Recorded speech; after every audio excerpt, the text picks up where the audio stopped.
இன்றைய வேளாண் ஆலோசனை நேரத்தில் கோயம்புத்தூர் தமிழ்நாடு வேளாண்மை பல்கலைக்கழகம் வழங்கும் வேளாண் மண்டலங்களுக்கான வேளாண் ஆலோசனை.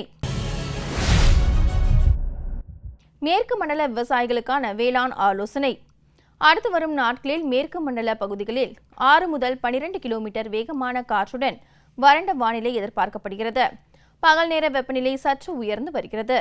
மண் ஈரத்தினை பொறுத்து இரவை பயிர்களுக்கு நீர்ப்பாசனம் செய்து பயிர் கழிவு மூடாக்கு இடவும். அறுவடை முடிந்த பிறகு நிலத்தினை கொத்து அல்லது சட்டி கலப்பை கொண்டு உடனடியாக உழுவதன் மூலம் களைகளை கட்டுப்படுத்துவதுடன் கோடைக்கால மழையின் ஈரப்பதத்தை சேகரிக்கலாம். பயிர் கழிவுகளை எரிக்காமல் நிலத்தில் உழுவதன் மூலம் பயிர் கழிவுகள் எளிதில் மட்கும்.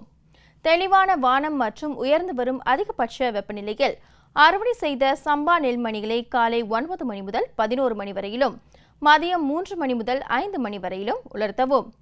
நெல் வயலில் தண்டு துளைப்பான் மற்றும் இலை சுருட்டுப்புழு தாக்க வாய்ப்புள்ளதால் விவசாயிகள் பூச்சி தாக்க அறிகுறிகள் தென்படுமாயின் ஹெக்டேருக்கு குளோரோசினிலிப்ரோல் 150 கிராம் அளவில் தெளித்து கட்டுப்படுத்தலாம்.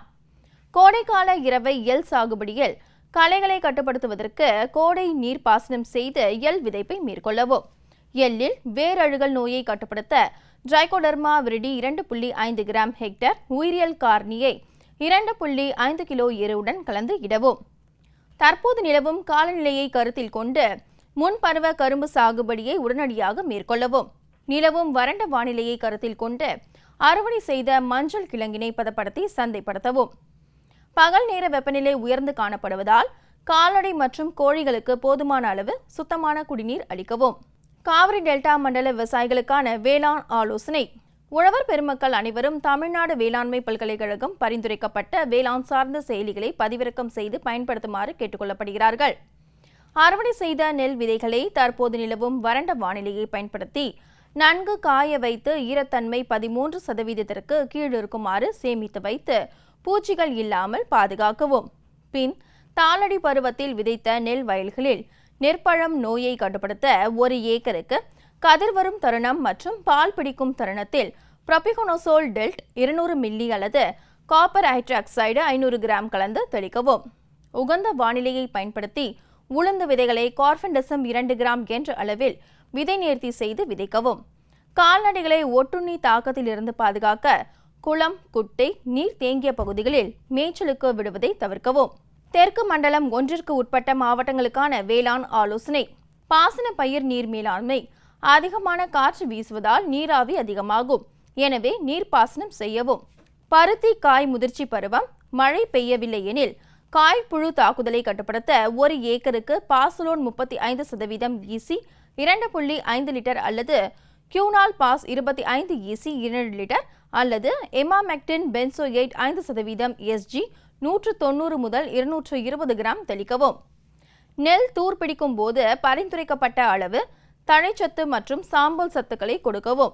நிலவும் வானிலை இலை சுருட்டு புழுக்கு சாதகமாக உள்ளது.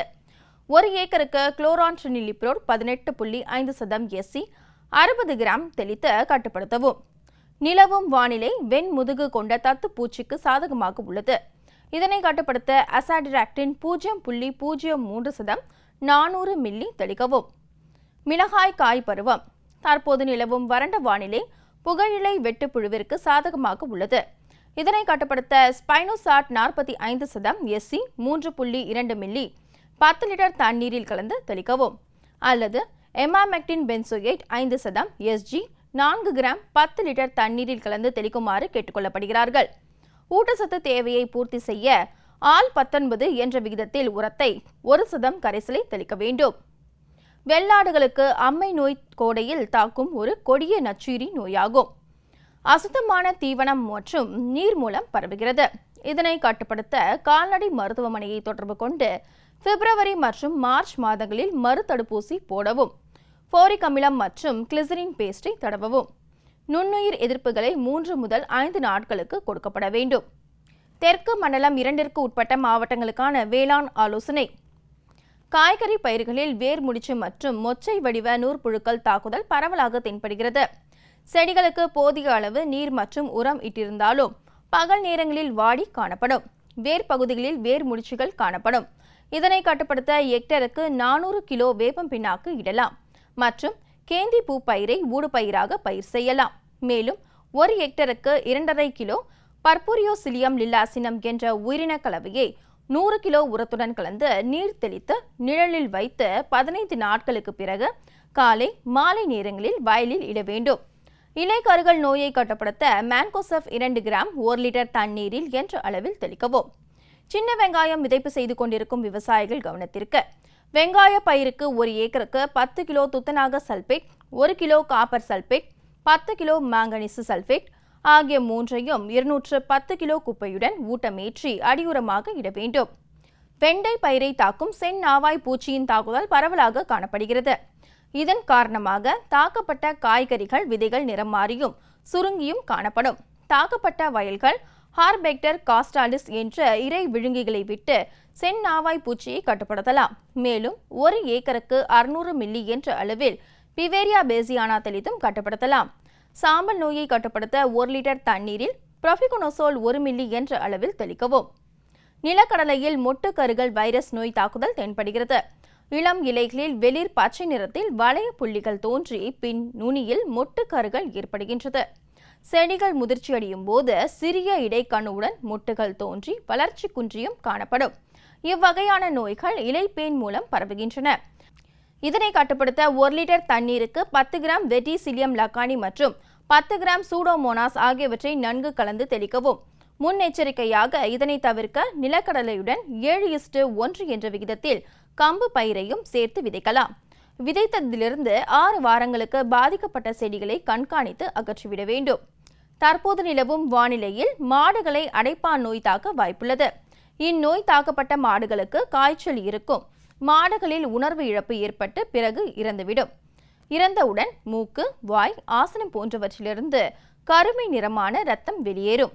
இந்நோயில் இருந்து தங்கள் கால்நடைகளை காப்பாற்ற வருடத்திற்கு ஒருமுறை அருகில் உள்ள கால்நடை மருத்துவரை அணுகி அடைப்பான் நோய்க்கான தடுப்பூசிகளை போட வேண்டும். மலை பிரதேச மண்டல விவசாயிகளுக்கான வேளாண் ஆலோசனை.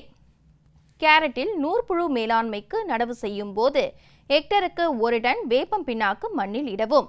பூண்டு குமிழ் விளைச்சலை அதிகரிக்க நடவு செய்த 30, 45 மற்றும் 60 நாட்களில் நீரில் கரையக்கூடிய நுண்ணூட்ட சத்து கலவையை 1 லிட்டர் தண்ணீருக்கு 0.50 கிராம் என்ற அளவில் இலையில் இடலாம்.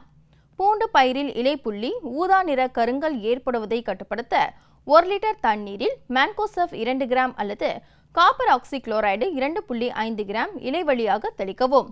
குறுமிளகில் வேர்முடிச்சு மற்றும் ரெனிஃபார்ம் நூற்புழுக்களின் எண்ணிக்கையை நிர்வகிப்பதற்கு பேசிலஸ் சப்டிலிஸ் PPV 57 அல்லது சூடோமோனாஸ் புளோரசன்ஸ் 10 கிராம் கொடியை மண்ணில் பயன்படுத்த பரிந்துரைக்கப்படுகிறது. பாகற்காயில் அசுவினி மற்றும் தத்துப்பூச்சி கட்டுப்படுத்த 10 லிட்டர் தண்ணீரில் இமிடாக்ளோபிரிட் 70 WG 1 கிராம் இலைகளில் பயன்படுத்த பரிந்துரைக்கப்படுகிறது. வடமேற்கு மண்டல விவசாயிகளுக்கான வேளாண் ஆலோசனை. தற்போது கரும்பு பயிரில் இளங்குருத்து புழு தாக்கம் தென்படுகிறது. இவற்றை கட்டுப்படுத்த தாக்கப்பட்ட காய்ந்த இளங்குருத்துக்களை சேகரித்து அழித்துவிட வேண்டும். குருணை மருந்து கார்போபியூரான் ஏக்கருக்கு 4 கிலோ மற்றும் 4 கிலோ மணலுடன் கலந்து குருத்தில் இட வேண்டும். அல்லது 1 ஏக்கருக்கு 10 எண்ணிக்கை இனக்கவர்ச்சி பொறி வைக்க வேண்டும். பிறகு குளோரான்ட்ரினிலிப்ரோல் என்ற பூச்சிக்கொல்லி மருந்தினை 1 லிட்டர் நீருக்கு 0.3 மில்லி என்ற வீதம் கலந்து குருத்து பகுதியில் நன்றாக படும்படி தெளிக்கவும்.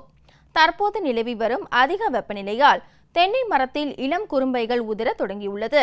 இதனால் அதிக மகசூல் இழப்பு ஏற்பட வாய்ப்புள்ளது. எனவே விவசாயிகள் தென்னை மரத்தை சுற்றிலும் பண்ணை கழிவுகளை இட்டு நீர் பாய்ச்சவும். மேலும் தென்னை மரத்திற்கு வேர் மூலம் ஒரு மரத்திற்கு தென்னை டானிக் 200 மில்லி 3 மாத இடைவெளியில் கொடுத்து குறும்பு உதிர்வதை தடுக்கலாம். கத்திரி சாகுபடி செய்துள்ள விவசாயிகள் விளைச்சலை அதிகரித்து நல்ல மகசூல் பெற லிட்டருக்கு 5 கிராம் என்ற அளவில் காய்கறி நுண்ணூட்ட கலவையுடன் ஒட்டும் திரவம் கலந்து நட்ட 30வது நாள் பிறகு ஒவ்வொரு 15 நாட்கள் இடைவெளியிலும் இலை வழியாக தெளிப்பு செய்ய வேண்டும். வடகிழக்கு மண்டல விவசாயிகளுக்கான வேளாண் ஆலோசனை.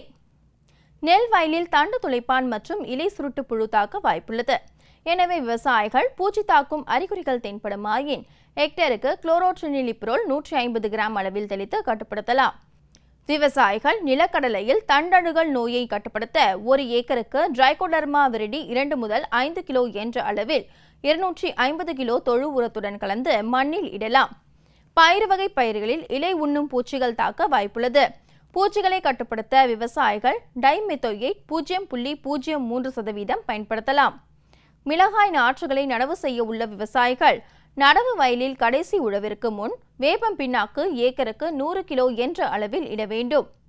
விவசாயிகள் தென்னையை தாக்கும் சுருள் வெள்ளை ஈயை கட்டுப்படுத்த வேப்ப எண்ணெய் 3% தண்ணீரில் கலந்து தெளித்து கட்டுப்படுத்தலாம். வெகு அதிகாலையில் சூரிய உதயத்திற்கு முன்பு கால்நடைகளை மேய்ச்சலுக்கு அனுமதிக்கக்கூடாது.